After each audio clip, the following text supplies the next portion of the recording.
களம் எங்களுக்கு பிரகாசமாக இருக்கிறது. 5 ஆண்டு காலத்திலே தலைவர் தளபதியினுடைய திராவிட மாடல் ஆட்சியிலே தமிழ்நாடு பெற்றிருக்கிற நன்மைகளை பொதுமக்கள் நன்றாக உணர்ந்திருக்கிறார்கள் என்பது நாங்கள் சென்றிருக்கிற இடமெல்லாம் கிடைக்கின்ற வரவேற்பை பொறுத்து நன்றாக எங்களுக்கு தெரிகிறது.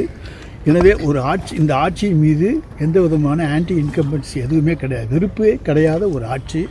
எனவே வெறுப்பில்லாத ஆட்சி வெற்றி பெறுவது உறுதி என்பது நாடறிந்த உண்மை.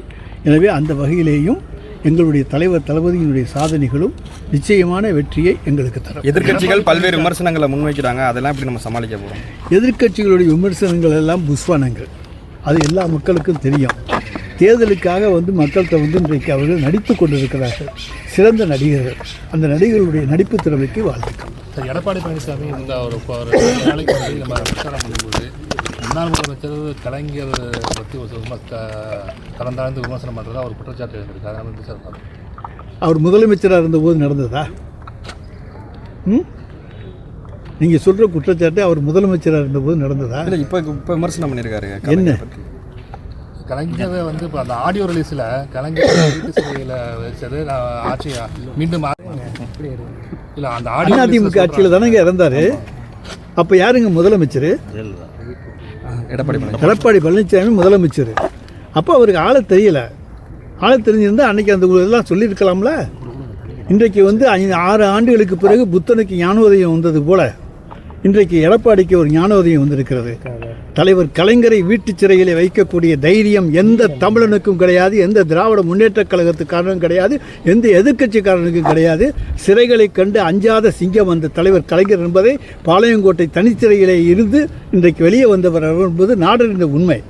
எனவே அவரை சிறையில் வைச்சாங்கன்னு சொல்கிறது போல் எடப்பாடி பழனிசாமியை போல ஆளத் தெரியாத ஒரு முட்டாள் இந்த உலகத்தில் இருந்திருக்கிறதுக்கான வாய்ப்பே கிடையாது.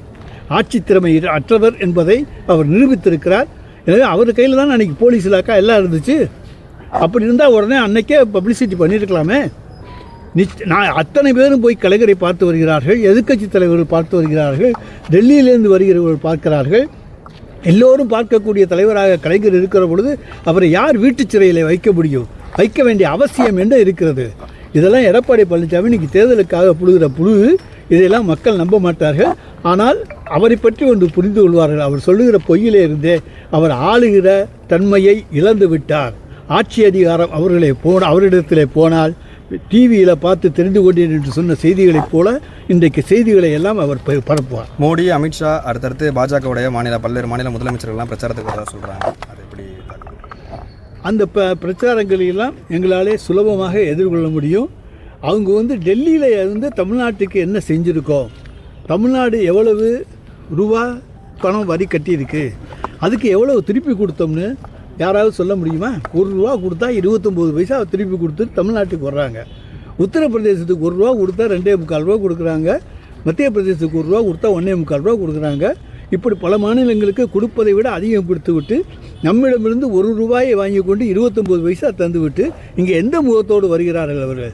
50 பைசா தாங்கன்னு கேட்டால் அதையே தர வக்கில்லாதவர்கள் அவர்கள் என்ன இங்கே கிளிக்க போகிறாங்க தமிழ்நாட்டுக்காக? நிச்சயமாக அவர்களாலே தமிழ்நாட்டுக்கு எதுவும் செய்ய முடியாது என்பது தமிழ்நாடு அறிந்த உண்மை. 200 சீட்டுக்கு மேலே ஜெயிப்போம்னு சொல்லியிருந்தீங்க. இப்போ தேர்தலுக்கெல்லாம் சூடு பிடிக்க ஆரம்பிச்சிருக்கு. 200க்கு மேலே ஜெயிப்போம். மக்கள் மத்தியில் உங்களுடைய ஆதரவு எப்படி சார் இருக்குது? மிக பிரமாதமான வரவேற்பு இன்றைக்கு மக்கள் மத்தியில் இருக்கிறது. அதை செல்லுகிற இடங்களிலெல்லாம் நாங்களும் பார்க்கிறோம், நீங்களும் பார்க்கிறீர்கள். மக்கள் இன்றைக்கு பேசிக் கொண்டிருக்கிறார்கள். திராவிட முன்னேற்றக் கழக அரசு மீது எங்களுக்கு எந்த விதமான வெறுப்பும் கிடையாது. அந்த அரசு எங்களுக்கு பல்வேறு வகையிலும் உதவியாக இருந்திருக்கிறது. இன்றைக்கு தமிழ்நாட்டினுடைய பொருளாதாரம் உயர்ந்திருக்கிறது என்று சொன்னால் இன்றைக்கு தமிழ்நாட்டிலே பணப்புழக்கம் அதிகரித்திருக்கிறது, அதனாலே பொருளாதாரம் உயர்ந்திருக்கிறது. அந்த உண்மையை மட்டும் ஏன் எதிர்க்கட்சிகள் எல்லாம் சொல்ல மறுக்கின்றன என்பதுதான் எங்களுக்கு தெரியவில்லை. தமிழ்நாட்டினுடைய பொருளாதார வளர்ச்சியை இன்றைக்கு உயர்த்தி காண்பித்து இருக்கிற அரசு தான் எங்களுடைய தலைவர் தளபதியினுடைய அரசு. புதிதாக வந்த கட்சிகள் இப்போ வரைக்கும் திமுக தான் எங்களுக்கு போட்டின்னு சொல்லிட்டு இருக்காங்க. யார் நாங்கள் யாரையுமே, எங்களுக்கு எல்லாருமே களத்தில் ஒன்று தான். ஆனால் நாங்கள் நம்பர் 1. அதுதான் புதிய திட்டம் என்ன சார்? உங்களுடைய சட்டமன்ற உறுப்பினர் நான் என்னுடைய இதில் அரசு சார்பில் என்னென்னலாம் செய்ய முடியுமோ அதையெல்லாம் செய்வேன் என்று ஏற்கனவே சொல்லியிருக்கிறேன். எங்களுடைய சொந்த நிதியிலிருந்து மாணவ மாணவிகளுடைய கல்விக்காக ஆண்டுக்கு 25,000 1 லட்சம் ரூபா வரைக்கும் ஒரு மாணவனுக்கு நாங்கள் கொடுப்போம். 1 கோடி ரூபாய் எங்களுடைய கல்வி அறக்கட்டளையிலிருந்து கொடுப்போம்னு சொல்லியிருக்கேன்.